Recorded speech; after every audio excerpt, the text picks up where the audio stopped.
Good morning, it's 6:45 AM and I'm doing something on this Monday morning that I haven't done in over 15 years, and that's going to work as an employee. So I did say briefly on the live stream that I had got this new part-time job as a way to just bring in a bit of financial stability and add towards funds going to the future farm.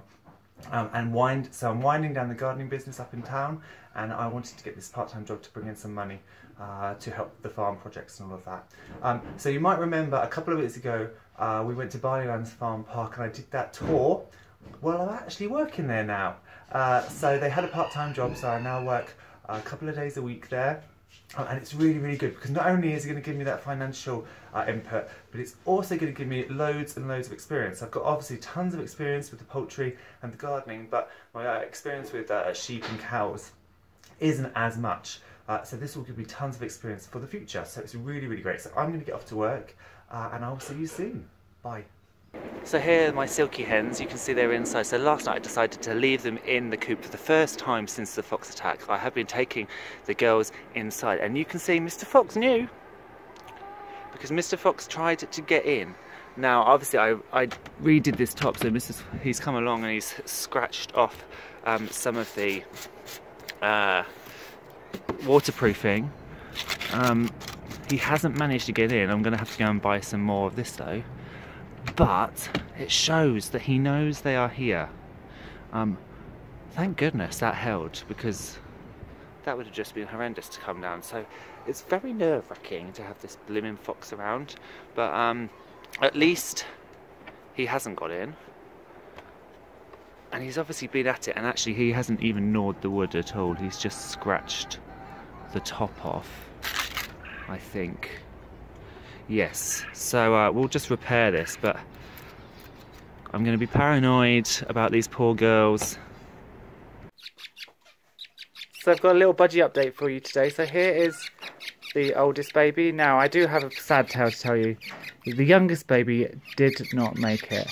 Now they hatched out almost on exactly the same day, and as you saw last time, alright, the youngest baby was quite a little bit behind, and so Sunny was feeding it, but it just didn't make it. And I think it might have been mother's intuition. Biologically, mums tend to know when something is wrong. So although she was feeding the babies, I don't think she was putting enough time and energy into that one, because perhaps she knew that it just wasn't going to make it. This one, however, as you can see, is a squeaky little thing. It's being fed really well. You can see that big bulging crop under there. Pin feathers are just starting to come through. Can't quite yet tell the colour on them. Is there a hint of yellow? Do I see a little hint of yellow and green? I'm not sure. So we will find out over the coming days, and it'll be quick when the feathers start to erupt. So we've got this solo little baby, so I'm very happy that this one's going.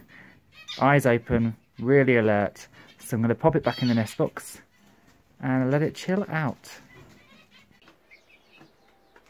So I have a sad tale to tell you about the state of my seedlings. So let's take a look at my dill and my parsley seedlings. Can you see them? Can you see the dill in here? I mean, if we look hard, should we look hard? Can we see any dill? Oh, there's a piece. Look, tiny. Let's look at the parsley. The full tray of parsley. Oh, there's one plant. But it seems to be missing a leaf, look. Oh, there's a few more. Oh, and some more. This is the tale of woe about when Barry the cockerel escaped from his overnight box. Barry the cockerel decided that herbs are quite tasty. So as you can see, he has eradicated almost everything. Luckily my coriander were actually on a bench, so I still have got coriander. I've still got these few parsley, but I have had to sow loads more parsley and some dill because Barry destroyed the lot. So that is another good reason to start things off early in case you have a nightmare occur like that. He looked very smug when I came out into the conservatory and found him, and in fact he'd gone back to bed and was just staring at me from the cat box as if to say, well, I'm full, I've had a great day. So yes, so I'm going to have to start some more herby seedlings after all.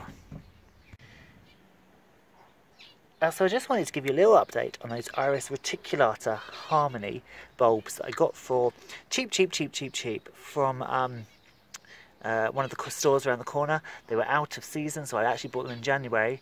And look, they've done really well. So they have rooted. So if we give them a little tug, we can tell they've rooted. So I think they are going to flower. They'll be slightly later, and then obviously next year they will flower at more of the normal time in February. But these look like they're going to flower probably in March, because they're only still coming up. But it's kind of nice because the ones in the alpine trough, as you can see, they really have gone over now. So you can see the flowers have gone, and what happens is the flower comes up and it dies off, and then after it dies off the leaves start to come, and these leaves are the ones that are going to pull up all the sun's energy, photosynthesize and create a nice fat little bulb for next year. So if we come across here again, you can see they've all kind of died off, but the leaves are coming up, and they will fatten up and draw down energy to make flowers for next year.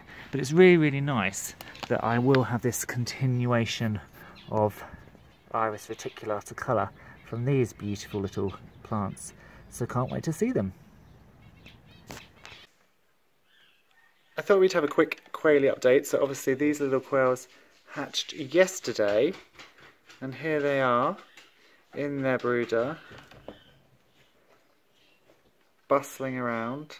Out of interest, you can see, if you watched the video yesterday, you will see that this food bowl had been filled up, and you can see actually already how much 8 quails have eaten. They've really eaten it down. The gravel's working, we haven't lost any. We've got a couple of sleepy ones here, but they are super tiny, very cute. So they're doing really well. Really pleased with how they're doing.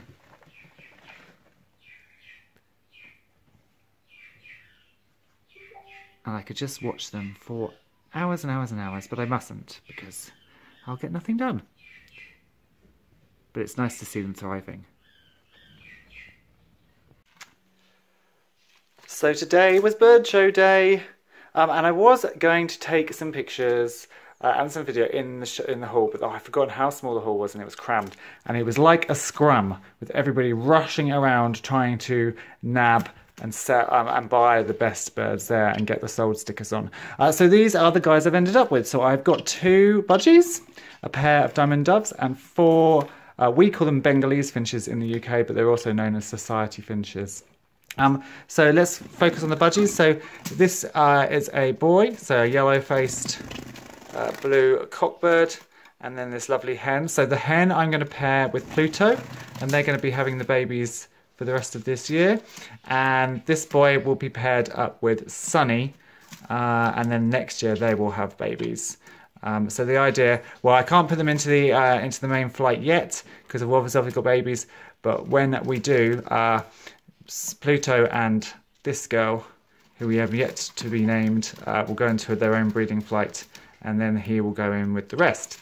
I've also got a pair of diamond doves. These are a silver diamond dove, very pretty. This is the boy here. He's got a slightly bigger, redder eye ring, and then the hen is down here. They're unrelated. The hen is a couple of years old, and the boy is 3 years old, I think they said. And then as I was leaving, these little society finches were on sale for £5 each, so I decided just to get 4 of them.